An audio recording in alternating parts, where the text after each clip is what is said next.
On my birthday, my rich grandson smiled. "How do you spend your $3.4 million trust fund, Grandma?"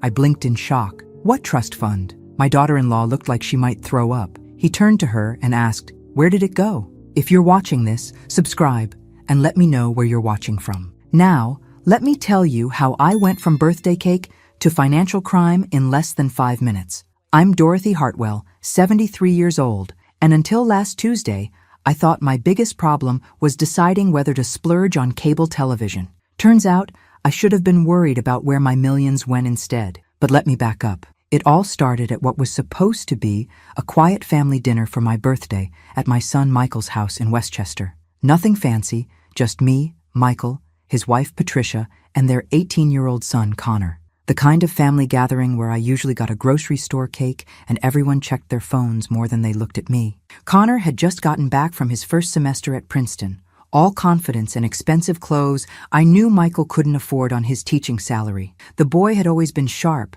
but college seemed to have given him a new kind of awareness about money. Maybe too much awareness. We were sitting around their dining room table, the one Patricia had insisted they buy on credit 3 years ago because presentation matters, Dorothy. I was cutting my slice of supermarket cake when Connor, bless his heart, decided to make conversation. "So, Grandma," he said, leaning back in his chair with that casual confidence only teenagers possess. "I've been taking this economics course, and we're learning about wealth management. I was curious, how do you spend your $3.4 million trust fund? Like, do you have a financial advisor, or do you just keep it in savings?" The fork stopped halfway to my mouth. "I'm sorry, what now?" Patricia, who had been reaching for the coffee pot, froze completely. The color drained from her face so fast, I thought she might faint right into the birthday cake. "Your trust fund," Connor repeated, looking confused by my confusion. "The one Dad set up for you after Grandpa died, the one that pays for your apartment and everything." I set down my fork very carefully. In my 73 years, I've learned that life has a way of dropping bombshells when you least expect them, but this was something else entirely. "Connor, honey," I said, keeping my voice steady, "I don't have a trust fund. I live on Social Security and the small pension from the hospital where I worked for 30 years. That's it." Michael had gone very quiet, staring at his plate like it contained the secrets of the universe. Patricia looked like she was considering whether jumping out the window might be preferable to whatever was about to happen. Connor's eyebrows shot up. "But Dad, you told me last year when I was applying for financial aid that Grandma was well taken care of. You said there was a trust fund that covered all her expenses, which is why I could put down that we don't provide any financial support for grandparents on the FAFSA forms." "Oh, now this was getting interesting." "Connor," Patricia said sharply, "maybe we should discuss this later." "No," I said, my voice carrying the authority I'd used as head nurse for 15 years. "I think we should discuss this right now. Connor, tell me exactly what your father told you about this supposed trust fund." The poor boy looked between his parents, clearly sensing the tension, but not understanding its source. "He said Grandpa left you really well provided for when he died, that there was a trust fund worth over $3 million that pays for your apartment, your medical expenses, everything. He said you were independent and didn't need any help from us." $3 million.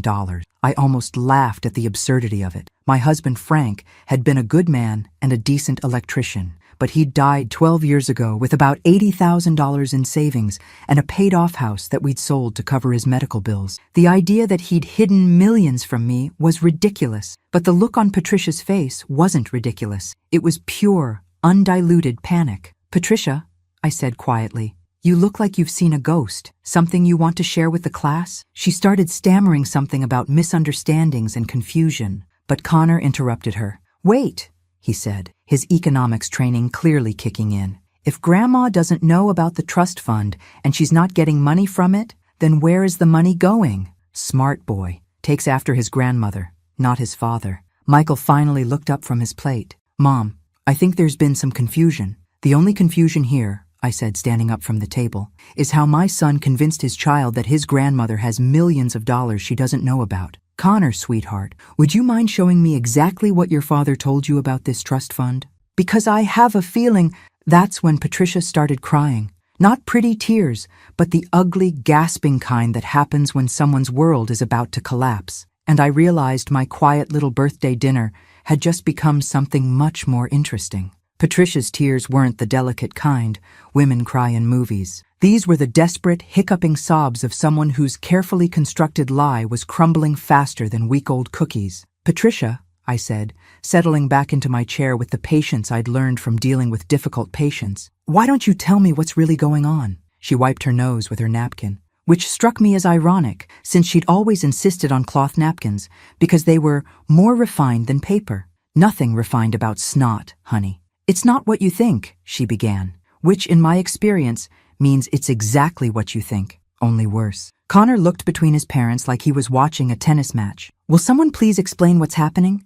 Does Grandma have a trust fund or not?" "No," I said firmly. "I absolutely do not have a trust fund, but apparently someone has been telling people I do. Michael, you want to jump in here any time?" My son had the good grace to look ashamed, but he stayed silent. 45 years old, and still letting his wife do the talking when things got uncomfortable. Some things never change. Patricia took a shaky breath. When Connor was applying for colleges 2 years ago, the financial aid forms were so complicated. They wanted to know about all family assets, including grandparents' wealth. Michael thought, you thought you'd commit fraud on federal financial aid forms by claiming I had money I don't have? I kept my voice conversational, but inside I was furious. "That's a felony, Patricia. You could go to prison for that." "We never took any money," she protested. "We just adjusted the numbers so Connor could get better aid packages." I looked at Connor, who had gone pale. "Honey, did you receive need-based financial aid this year?" He nodded mutely. "Based on forms that said your grandmother has over $3 million? Another nod. Well, this was just getting better and better. Not only had they committed financial aid fraud, they'd done it using my name and non-existent assets. "But here's what I don't understand," I continued, channeling the sharp tone I'd used with incompetent residents. "Connor specifically asked how I spend my trust fund money. That's not something you'd ask about financial aid forms. That suggests this conversation has come up before. Multiple times." Patricia's crying intensified. Michael finally found his voice. "Mom, we can explain everything." "Oh, I hope so. Because right now I'm thinking about calling the FBI's Financial Crimes Division. They're very interested in education fraud these days." "You wouldn't," Patricia gasped. "Try me. I'm 73, Patricia. At my age, revenge is basically a hobby." Connor suddenly sat up straighter. "Wait, Dad, remember last Christmas when you said we couldn't visit Grandma more often because she preferred her privacy and independence? And when Aunt Sarah asked why Grandma was living in that small apartment instead of a nice senior community, you said she chose to live modestly despite having plenty of money?" The pieces were clicking together for the boy. I was proud of him for that, and deeply disappointed in his parents. "You've been telling the whole family I'm secretly wealthy," I said. It wasn't a question. "It wasn't supposed to hurt anyone," Michael said weakly. "We just wanted people to stop worrying about you. Stop asking us to help more." "Help more?" I laughed, and it wasn't a nice sound. "Michael, when's the last time you helped me with anything? When did you last visit? Call? Hell, when did you last remember my birthday without Patricia reminding you?" His silence was answer enough. "So let me see if I understand this correctly," I continued, warming to my theme. "You told your son, your relatives, probably your friends and neighbors, that I'm sitting on millions of dollars. You used this fictional fortune to commit financial aid fraud, and you did all of this so people would stop expecting you to act like a decent son to your elderly mother." "Mom, please."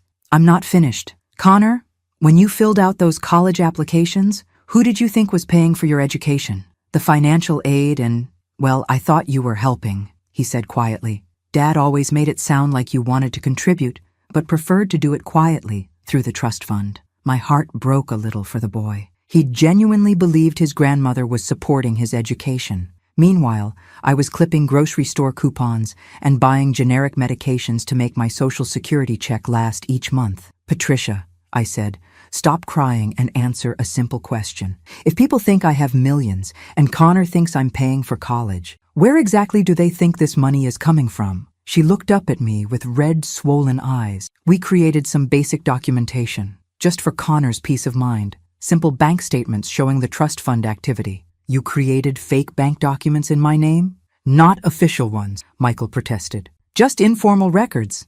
Nothing that would fool a real bank." "Oh, just fake bank documents. Well, that makes identity theft so much better." Connor was staring at his parents, like he'd never seen them before. "You've been lying to me about everything.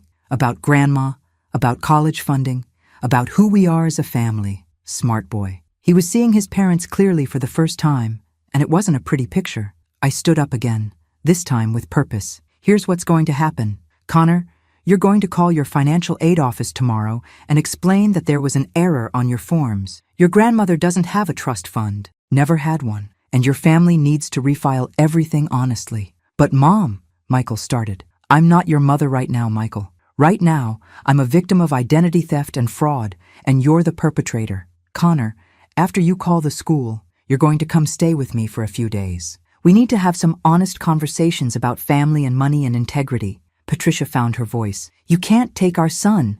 I'm not taking anything. I'm offering a college student a place to stay while his parents figure out how to dig themselves out of the hole they've created. Connor, you're an adult. It's your choice. The boy looked at his parents, then at me. I'll pack a bag. As Connor headed upstairs, I turned back to Michael and Patricia.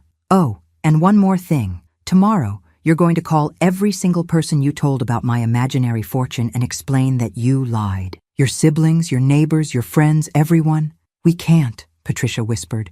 It would ruin us. I smiled, and for the first time in years, it felt genuinely happy. Honey, you ruined yourselves. I'm just making sure everyone knows about it. Connor packed light, just a duffel bag with clothes and his laptop. Smart kid, traveling like he wasn't sure he'd be coming back anytime soon. Can't say I blamed him. My apartment is nothing fancy. 1 bedroom, tiny kitchen, a living room barely big enough for my second-hand couch, and the television I bought on sale 3 years ago. But it's clean, and it's honest, and after tonight, those qualities felt more precious than gold. I'm sorry, Grandma, Connor said as I made up the couch for him. I should have known something was wrong. The numbers never really made sense. What do you mean? He sat down heavily, suddenly looking much older than 18. Well, if you really had over $3 million earning even conservative interest, you'd be getting at least $100,000 a year in income. But you live here, in this apartment, and you shop with coupons, and you wear the same coat you've had for 5 years. I paused in my sheet tucking.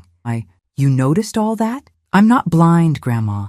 I love my parents, but I'm not stupid. Rich people don't live like you live. But I thought maybe you were just really frugal, or you gave most of it to charity or something. This boy was going to go far in life if he kept thinking critically like that. Connor, can I ask you something? When your parents told you about this trust fund, did they say anything about how it was set up? Who manages it? He pulled out his laptop. Actually, yeah. Dad gave me some documents when I was doing the financial aid paperwork 2 years ago. Said I might need them for verification. He opened a folder on his desktop labeled Financial Aid Docs and turned the screen toward me. What I saw made my blood pressure spike. Basic-looking bank statements from First National Trust Services showing an account in my name with a balance of $3,127,154.32. Monthly statements going back 2 years showing regular withdrawals for living expenses and educational support. Connor, honey, these are fake documents. How can you tell? I pointed to the screen. First, I bank at Westchester Community Bank, have for 20 years. Second,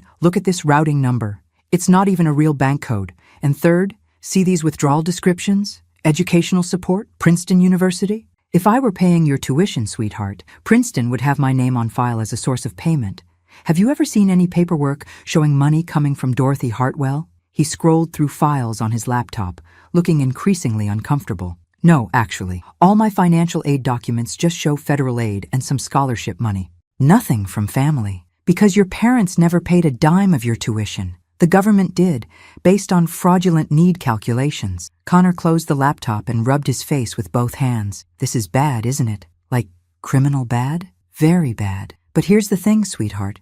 You're a victim too. You didn't know you were filing false documents. Your parents manipulated you into committing fraud by lying about our family's financial situation. But I should have questioned it more. I should have asked to see real statements or talked to you directly. Smart and responsible. The boy definitely didn't get those traits from his father. Connor, can I see those documents again? I want to look at something. He reopened the laptop. I studied the fake statements more carefully this time, using the reading glasses I kept on a chain around my neck. Something was nagging at me about the details. Look at this, I said, pointing to a line item. August 15th, withdrawal for medical expenses, Mount Sinai Hospital. Connor, I haven't been to Mount Sinai in 10 years, but your mother had her gallbladder surgery there last August. He leaned closer. What are you saying? I'm saying these fake statements aren't just showing random expenses. They're showing real expenses. Your family's real expenses. Someone took the time to create a false narrative where I was secretly paying for things your parents actually paid for themselves.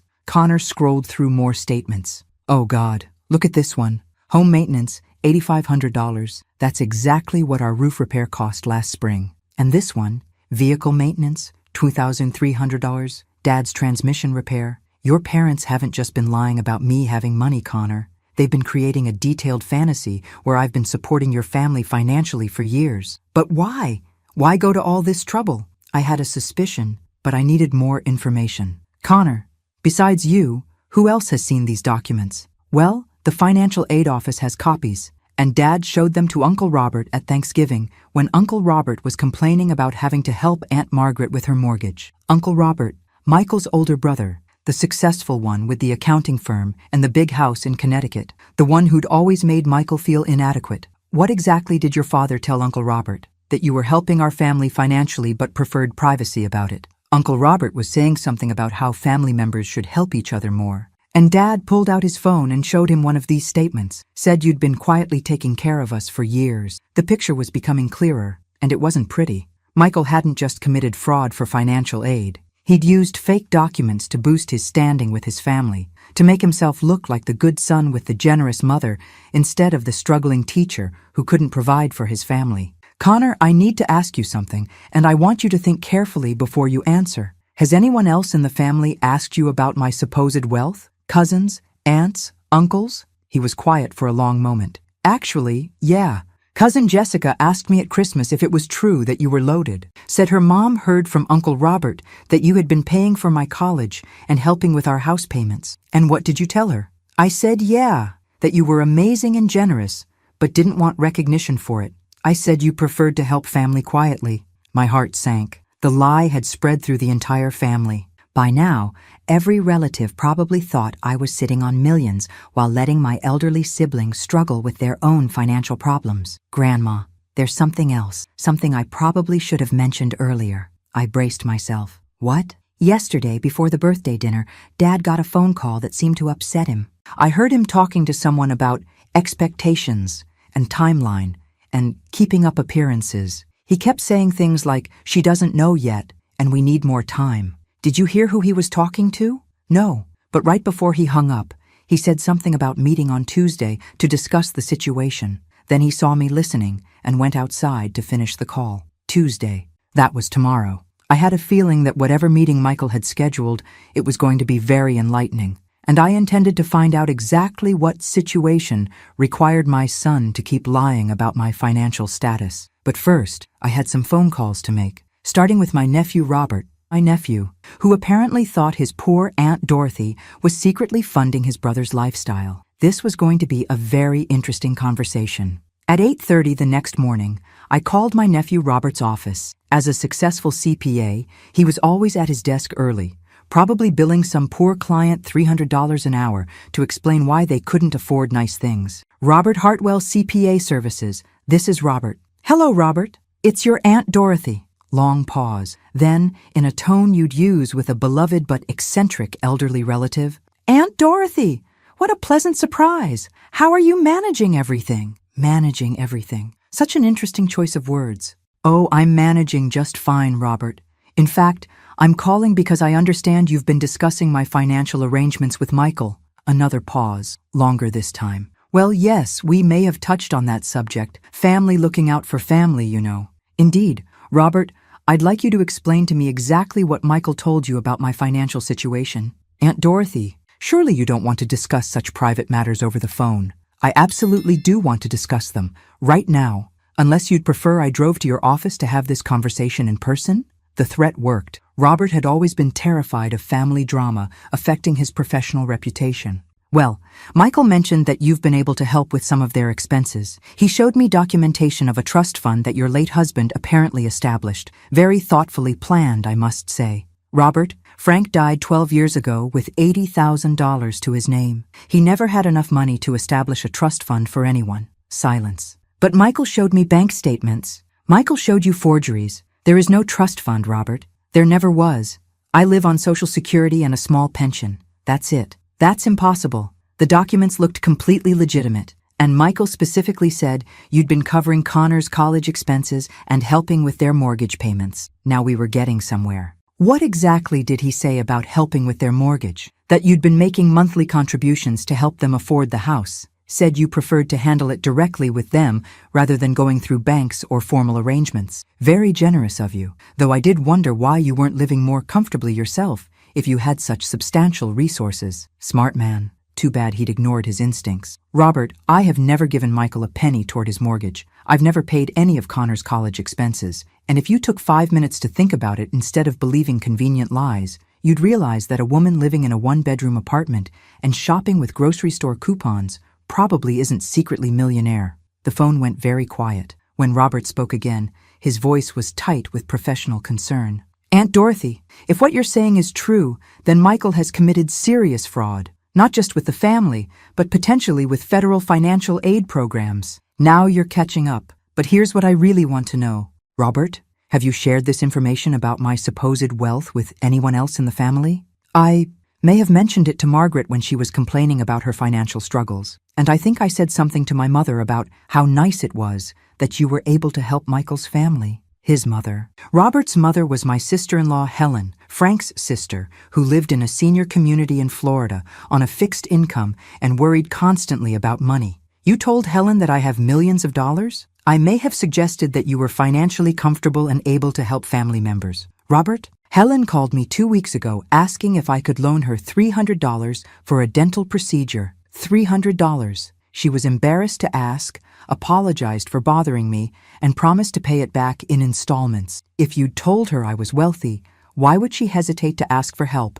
with a $300 dental bill? The silence stretched so long I thought he might have hung up. Oh God, he finally said. She did ask me about that. She said she was thinking of calling you for help, but wasn't sure it was appropriate. I told her that family helps family, but that she should be careful not to take advantage of your generosity. You essentially told her not to ask me for help because I might get annoyed about the money. I was trying to protect your privacy. You were protecting Michael's lie. And in the process, you let an 80-year-old woman struggle with dental problems because you thought her wealthy sister-in-law might be bothered by a small loan request. I could hear Robert's breathing getting heavier. Aunt Dorothy, I had no idea. The documents looked legitimate, and Michael was so specific about the arrangements. Who else did you tell? Margaret, definitely. Probably my kids at some point. Maybe Janet at the family barbecue last summer. Janet, Frank's youngest sister, the one with 3 kids and a husband who'd been laid off twice in the past 5 years. If Janet thought I was sitting on millions while she was struggling to keep her family afloat. Robert,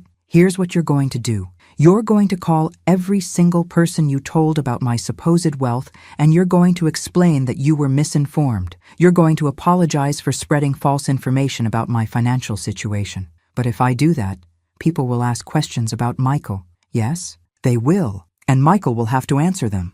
Aunt Dorothy, please. This could destroy his reputation, his career. He's a teacher, for God's sake. If this gets out, maybe he should have thought about that before committing fraud and dragging the entire family into his lies. I hung up and immediately called Helen in Florida. Dorothy! Her voice was warm with genuine affection. How lovely to hear from you. How are you feeling, dear? I'm fine, Helen. But I need to ask you something. A few weeks ago, you called about a dental procedure. You seemed hesitant to ask for help. Why? Oh, that. She sounded embarrassed. Robert had mentioned something about you being very generous with family, but also very private about it. I didn't want to presume or make you uncomfortable. Helen, if I had millions of dollars, don't you think I'd have offered to help you with dental work without you having to ask? Well, yes. But Robert said rich people are often funny about money, that they don't like feeling taken advantage of. Helen, I'm not rich. I never have been. Robert was misinformed about my financial situation. Silence. Then quietly. Dorothy, are you saying you can't help with the dental work? Because if that's the case, please don't worry about it. I'll figure something out. My heart broke. Helen, of course I'll help with the dental work. I may not have millions, but I can certainly manage $300. I'll send you a check today. Are you sure? I don't want to impose. You're not imposing. You're family, and family helps family. Real help, not imaginary help. After I hung up with Helen, I sat in my small living room and thought about the web of lies Michael had created. He hadn't just committed fraud, he'd poisoned family relationships, made elderly relatives feel ashamed to ask for help, and created a false narrative that was affecting everyone in our family. Connor emerged from the bathroom, dressed for his day. "I called Princeton's financial aid office," he said. "I have an appointment tomorrow to discuss correcting my aid application." "Good for you. That's the right thing to do." "Grandma, there's something else. I've been thinking about that phone call Dad got yesterday." "The one about a meeting? What about it?" "He's supposed to meet someone today at 2 p.m. I heard him tell Mom this morning that he couldn't cancel it, that too much was riding on it." "Did he say where?" "Some restaurant downtown. Chez Laurent, I think." I knew Chez Laurent. Expensive French place where people went to impress clients or close important deals. Not the kind of place a high school teacher would meet friends for lunch. "Connor, how would you feel about taking your grandmother out for a late lunch today?" He grinned. "I think that sounds like an excellent idea." Chez Laurent at 1:45 p.m. was exactly what I expected. White tablecloths, pretentious waiters, and prices that would make a sensible person eat at home. Connor and I requested a table near the back, where we could see the entire restaurant without being obvious about it. "Are you sure about this, Grandma?" Connor asked, studying the menu with the horrified expression of someone discovering that soup costs $18. "Absolutely. Sometimes you have to pay premium prices for premium information." At exactly 2 p.m., Michael walked in. He was wearing his best suit, the one he'd bought for parent conferences, and he looked nervous enough to power a small city. He spoke to the hostess, who led him to a corner table. 5 minutes later, I understood why Connor had thought his father was getting into something complicated. The man who joined Michael was Richard Waverly, one of Westchester County's most prominent attorneys. I recognized him from newspaper photos, the kind of lawyer who defended wealthy people when they got caught doing things that would land ordinary folks in prison. "Connor," I whispered, "do you recognize that man with your father?" He squinted across the restaurant. "No. But Dad's definitely nervous. Look how he's fidgeting with his napkin." I couldn't hear their conversation, but I could read body language. Michael was doing most of the talking, gesturing anxiously, while Waverly listened with the patient expression of someone being paid very well for his time. Occasionally, Waverly would lean forward and say something that made Michael look even more uncomfortable. Then Waverly pulled out a thick manila envelope and slid it across the table. "Connor, I need you to take a picture of that envelope when they're not looking." "Grandma, that feels like spying." "Honey, feels like when your father is having secret meetings with expensive lawyers after committing fraud, it's not spying, it's self-preservation." Connor discreetly used his phone to capture several photos as Michael opened the envelope and reviewed what appeared to be legal documents. Whatever was in those papers made my son's face go pale. The conversation continued for another 20 minutes. Then something interesting happened. Waverly pulled out his own phone and made a call. He spoke briefly, nodded, and hung up. Whatever he'd been told seemed to satisfy him, because he shook Michael's hand and left. Michael remained at the table for another 10 minutes, staring at the documents like they contained his death warrant. Finally, he put them back in the envelope and left, without finishing his expensive lunch. "Well," I said to Connor as we watched Michael hurry past our table without seeing us, "that was illuminating. What do you think those documents were?" "I'm not sure, but I intend to find out." "Connor, how good are you with that computer of yours?" "Pretty good." "Why?" "Because Richard Waverly is a very specific type of lawyer. He specializes in white-collar criminal defense and wealthy families trying to avoid scandal. If your father is meeting with him, it means this situation is much worse than fraud on college applications." We paid our ridiculous check and drove back to my apartment. Connor immediately opened his laptop and pulled up the photos he'd taken. "The envelope has a law firm logo," he said, enlarging the image. "Waverly, Morrison and Associates. And look at this. There's a return address label. It's from something called Hartford Estate Management Services." "Connor, look up Hartford Estate Management. See what they do." His fingers flew over the keyboard. "Here we go. They're a company that manages trusts and estates for wealthy families. Says here they specialize in discreet wealth management for high net worth individuals seeking privacy in their financial affairs. Estate management, trust services, things that would be very useful if someone wanted to create convincing fake documentation about a non-existent trust fund." "Connor, I think your father may have been working with these people to create more sophisticated documents about my trust fund. But if that's true, the question is why he'd need Richard Waverly. Maybe because he got caught? Or maybe because the fake documents were used for something bigger than college financial aid." Connor was quiet for a moment, scrolling through the Hartford Estate Management website. Grandma, look at this. They have a whole section about family wealth preservation strategies and asset protection planning. What if Dad wasn't just lying about your money? What if he was using the fake trust fund documents for something else? Like what? Like borrowing money. Think about it. If people believe you have millions in a trust fund, and Dad has documents that look official, he could use those as collateral for loans. My stomach dropped. Connor, that would be massive fraud. Not just lying on financial aid forms, but potentially millions of dollars in fraudulent loans, which would explain why he needs Richard Waverly. I picked up my phone and called Robert again. Aunt Dorothy? I was just about to call you back about those family notifications. Robert, I need you to think carefully. When Michael showed you those trust fund documents, did he mention anything about using them for financial planning, loans, investments, anything like that? Well, actually, yes. He said he was helping you manage some financial decisions, said you'd asked him to look into investment opportunities or debt consolidation options. He made it sound like you were considering some financial restructuring but wanted family input. Did he specifically mention borrowing money or taking out loans? He said something about you possibly taking a loan against the trust fund for tax purposes, said wealthy people often do that instead of liquidating assets. It sounded very sophisticated. Connor looked at me with wide eyes. He's been telling people you were planning to borrow money? More than that, I said to Robert. Robert, if Michael approached you about co-signing anything or providing professional references for financial arrangements, you'd remember that, right? Of course I would. Why? Just checking. Robert, I want you to call your bank and make sure no one has inquired about your accounts or asked for verification of your relationship to Dorothy Hartwell. Aunt Dorothy, you're scaring me. Good. You should be scared. And Robert, if anyone contacts you claiming to represent me or asking about my financial situation, you call me immediately. Don't provide any information to anyone, no matter how official they sound. After I hung up, Connor and I sat in my small living room, surrounded by the evidence of my modest life, contemplating just how deep Michael's deception might go. Grandma, Connor said quietly, what if this is bigger than we think? What if Dad has been using your name and fake trust fund documents to borrow serious money? Then your father isn't just facing fraud charges, honey.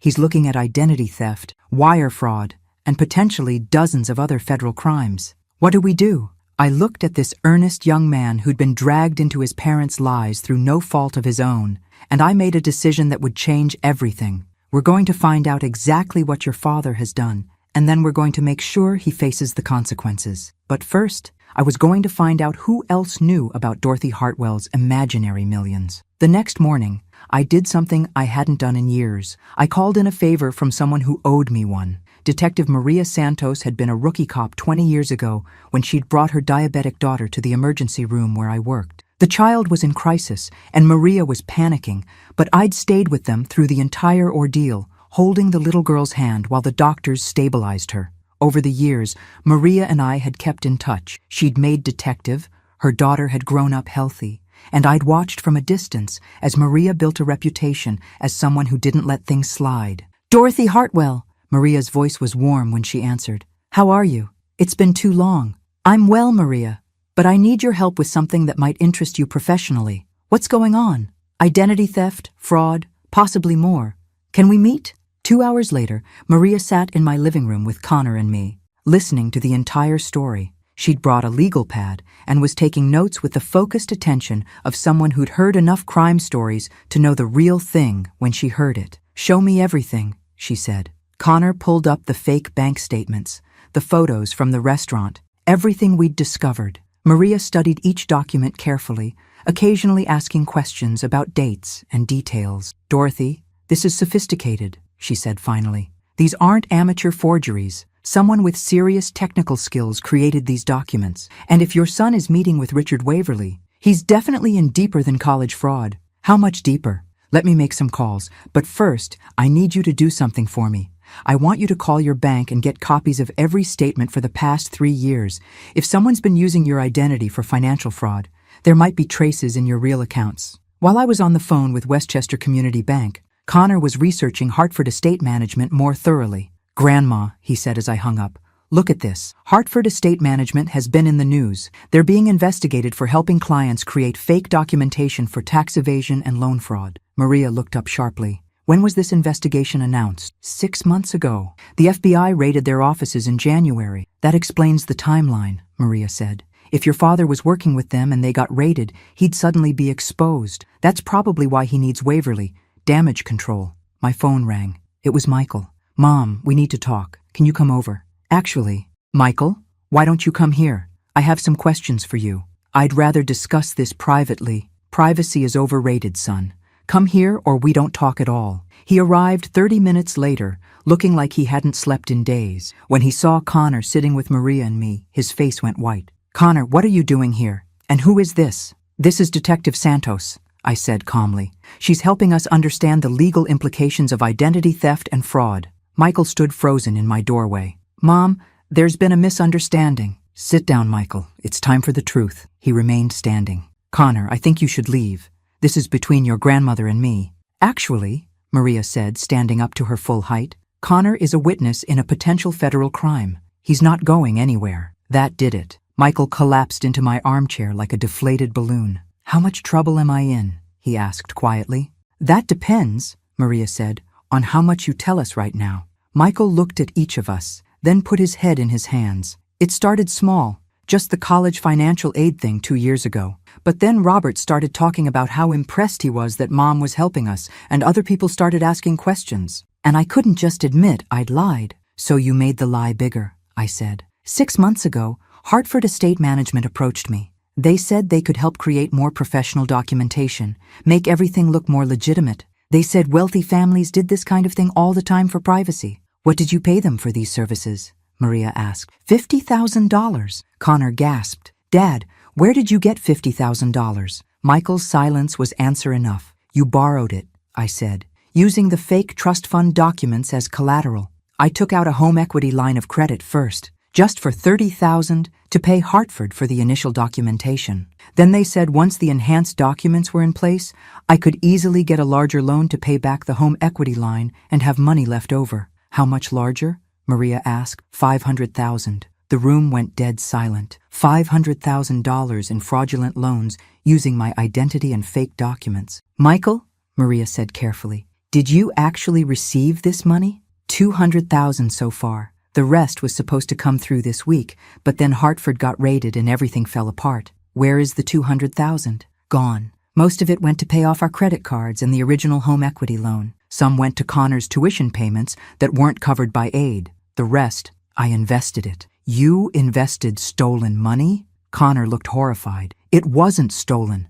I was going to pay it back as soon as Mom's trust fund was properly established. Michael, I said very quietly, there is no trust fund. There never was going to be a trust fund. How exactly were you planning to pay back money you borrowed against assets I don't have? He looked up at me with desperate eyes. I hoped maybe you'd agree to help, maybe co-sign for real loans. Once you understood how much good the money was doing for the family. Maria stood up. Mr. Hartwell, I need you to understand something. You've committed identity theft, wire fraud, bank fraud, and potentially money laundering. You're looking at decades in federal prison. But I never meant for anyone to get hurt. Your mother's credit has been damaged by fake accounts opened in her name. Your son committed federal fraud on financial aid applications. Your entire extended family has been manipulated into believing lies about your financial situation. How is that not hurting people? Michael started crying then. Not the quiet tears of remorse, but the ugly sobbing of someone whose entire world was collapsing. Connor, I said quietly, would you mind making some tea? I think we could all use some. As Connor headed to the kitchen, I moved to sit closer to my son. Michael, here's what's going to happen. You're going to work with Detective Santos to provide a complete confession. You're going to help the authorities recover whatever money can be recovered. And you're going to face the consequences of your choices. Mom, please. But here's what else is going to happen. Connor is going to finish college, honestly this time, with real financial aid based on accurate information. And when you get out of prison, whenever that is, you're going to rebuild your relationship with your son based on truth instead of lies. What about Patricia? What about our house? Patricia made her choices when she helped you create fake documents. As for the house, I looked around my small, honest apartment. Michael, I've learned something important this week. Home isn't about how much money you have or how impressive your address is. It's about living with integrity and being surrounded by people who love you for who you really are. Connor returned with tea for everyone. As Maria began explaining the legal process to Michael, I watched my grandson serve tea with the careful attention of someone who'd been raised with good manners despite his parents' moral failures. This boy was going to be fine, more than fine. He was going to be better than fine because he'd learned early that lies have consequences and integrity matters more than appearances. As for Michael, well, he'd have plenty of time to think about the choices that had brought him here. And me? For the first time in years, I felt genuinely wealthy. Not because I had money, but because I had something more valuable. The truth, a grandson who respected me, and the knowledge that I'd never again let anyone make me complicit in their deceptions. Sometimes the best inheritance you can leave someone isn't money in a trust fund. Sometimes it's just the courage to live honestly, no matter the cost. 3 months later, I got a letter from Connor at Princeton. He'd managed to secure legitimate financial aid after reporting the fraud, and he was thriving in his studies. He'd also started a support group for students dealing with family financial crimes.